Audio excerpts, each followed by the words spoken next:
ऐजी सुनते हो, नदी के किनारे पर एक लड़की पड़ा हुआ है। उसकी हालत बहुत खराब है। लगता है कि वो नदी के बहाव के कारण इधर आ गई है। आप जल्दी चलो, उसे मदद चाहिए। ठीक है लक्ष्मी, चलो।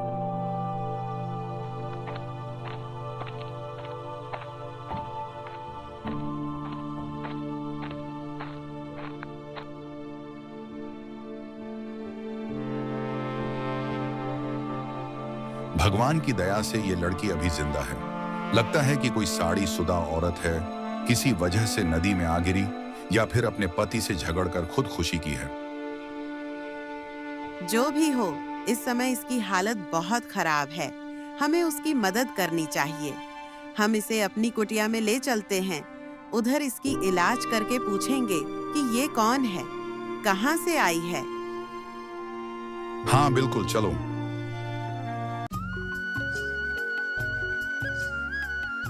बहुत समय पहले की बात है। एक छोटे से गांव में दो भाई रहते थे। बड़े भाई का नाम मोहन और छोटे भाई का नाम रामू था। मोहन का स्वभाव शांत और दयालु था, जबकि रामू मेहनती और अपने कर्तव्यों के प्रति ईमानदार था। रामू की पत्नी का नाम सुजाता था, जो बहुत ही नेकदिल और सरल स्वभाव की थी। कुछ दिनों से सुजाता की तबीयत बहुत खराब चल रही थी। कई वैद्य और झाड़ फूंक करने वालों से इलाज करवाया गया, लेकिन कोई फायदा नहीं हुआ। रामू, जो गांव के जमींदार के यहाँ काम करता था, अक्सर काम के सिलसिले में घर से दूर रहता। इसलिए उसने अपनी बीमार पत्नी को बड़े भाई मोहन और भाभी सरला के भरोसे छोड़ दिया।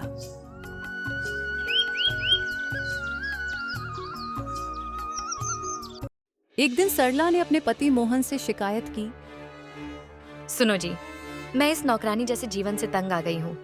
पता नहीं ये बीमार औरत कब इस घर से जाएगी। मैं दिन रात उसकी सेवा में लगी रहती हूँ और वो महारानी सिर्फ सोई रहती है। अपनी तबीयत का बहाना बना के वो घर का सारा काम मुझसे करवाती है।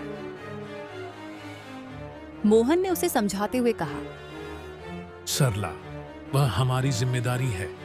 रामू अपने काम के कारण घर पर नहीं रह पाता।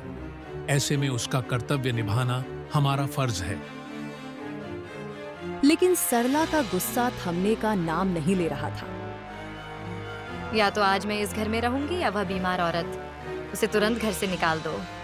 मैं घर का काम करूंगी और वो सिर्फ आराम करेगी, ऐसा नहीं हो सकता। आज हम दोनों में से कोई एक घर में रहेगी। मैं कुछ नहीं जानती, उसे घर से निकालो। मोहन ने विरोध किया, लेकिन सरला ने उसकी एक न सुनी। उसने सुजाता को घर से बाहर निकालने का फैसला कर लिया। सरला ने सुजाता से कहा, तू इस घर में और नहीं रह सकती, यहाँ से तुरंत निकल जा। सुजाता, बहुत हो गया तेरा ये तबीयत का नाटक। तू तो हर दिन बस बहाने बनाती रहती है। तू आज ये घर छोड़ के निकल जा। सुजाता ने रोते हुए कहा, भाभी, मैं नाटक नहीं कर रही हूँ। मेरी तबीयत तो कई दिनों से खराब है। आप तो जानते हो ना, आप लोगों के सिवा मेरा यहाँ कोई नहीं है। भाभी, मेरी तबीयत बहुत खराब है। मैं कहाँ जाऊंगी? मेरे माता पिता भी नहीं हैं। सरला ने ठंडी आवाज में कहा, तू मर जाए तो मुझे कोई फर्क नहीं पड़ेगा। अब यहाँ से जाएगी या मैं तुझे घसीट कर बाहर निकालूंगी। सुजाता ने भारी मन से घर छोड़ दिया।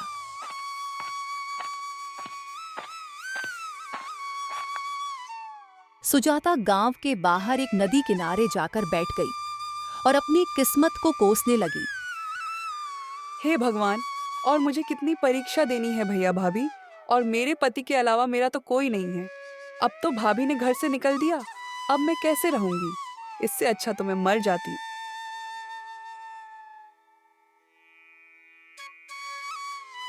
तभी उसका पैर फिसल गया और वह नदी में गिर गई।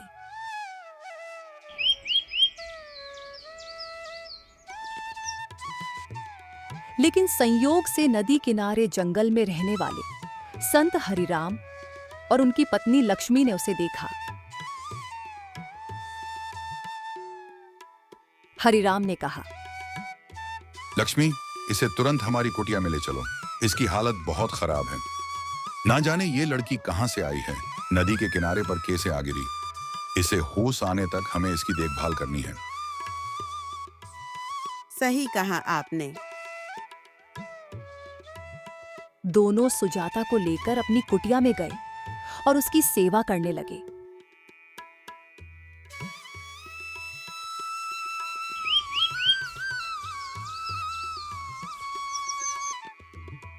जब सुजाता को होश आया तो उसने कहा, मैं कहाँ हूँ और आप लोग कौन हैं?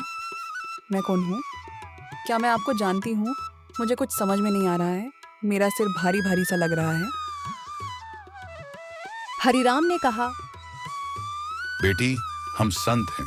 हमने तुम्हें नदी किनारे घायल अवस्था में पाया। तुम्हारी हालत बहुत खराब थी, इसलिए हमने तुम्हें अपने घर में ले आए। लेकिन सिर पर लगी चोट के कारण सुजाता अपनी याददाश्त खो चुकी थी। उसे अपना नाम तक याद नहीं था। सुजाता अब हरिराम और लक्ष्मी को अपने माता पिता मानने लगी। वह उनके साथ खुशी खुशी रहने लगी और उनके लिए घर गृहस्थी का काम करने लगी। हरिराम भिक्षा मांगकर घर का गुजारा करते थे।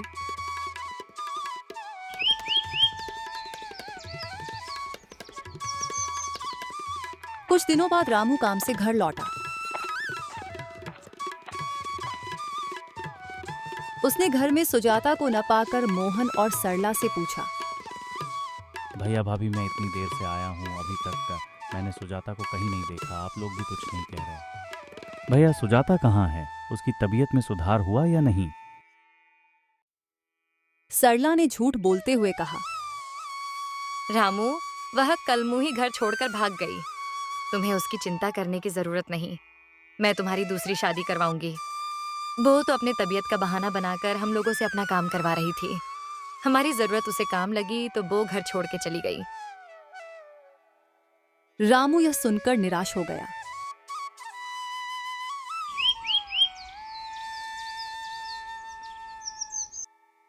एक दिन सुजाता भिक्षा मांगने के लिए गांव में गई। वह घर घर भिक्षा मांग रही थी। तभी उसने अपने पुराने घर का दरवाजा खटखटाया।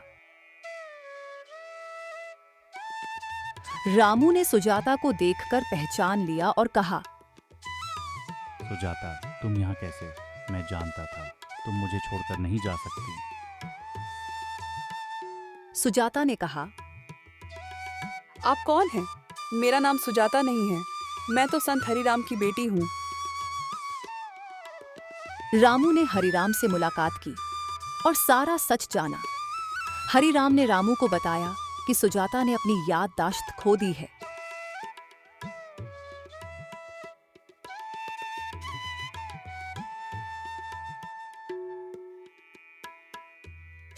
रामू ने सुजाता को समझाने की कोशिश की, लेकिन वह उसे पहचानने से इनकार करती रही। इसी बीच एक पेड़ की डाल टूटकर सुजाता के सिर पर गिर गई, जिससे उसकी याददाश्त लौट आई।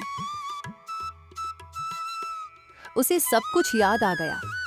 उसने रोते हुए रामू से कहा, तुमने मुझ पर विश्वास नहीं किया और मुझे भाभी के भरोसे छोड़ दिया, और भाभी ने मुझे घर से निकाल दिया। तबीयत भी खराब थी तो इधर उधर घूमती रही और बाद में नदी के किनारे पर बैठ गई कि तब पैर फिसल गया तो नदी में गिर गई और मैं माँ बाबा के पास आ गई। रामू ने माफी मांगते हुए कहा, ये मेरी गलती थी। अब हम भाभी से दूर रहेंगे और अपना जीवन नए सिरे से शुरू करेंगे, जहाँ पर सिर्फ हम दोनों होंगे। चलो जीवन की नई शुरुआत करते हैं। संत हरिराम ने उन्हें आशीर्वाद दिया और कहा, बेटा, तुम्हारे सच्चे प्रेम ने तुम्हें फिर से मिलाया है। जाओ और अपना जीवन खुशी खुशी बिताओ। लगता है भगवान ने तुम लोगों के प्रेम की परीक्षा ली थी, जिस परीक्षा को तुम दोनों ने पास कर लिया है। अब तुम दोनों खुशी खुशी एक नए जीवन का आरंभ करो। सुजाता ने हरिराम और लक्ष्मी से आग्रह किया कि वे भी उनके साथ गांव चले। बहुत समझाने के बाद वे राजी हो गए। रामू और सुजाता ने हरिराम और लक्ष्मी के लिए गांव में एक घर बनवाया। चारों एक साथ खुशी खुशी रहने लगे। ये कहानी हमें सिखाती है कि सच्चा प्रेम और अच्छे कर्म हमेशा जीवन में सुख और शांति लाते हैं।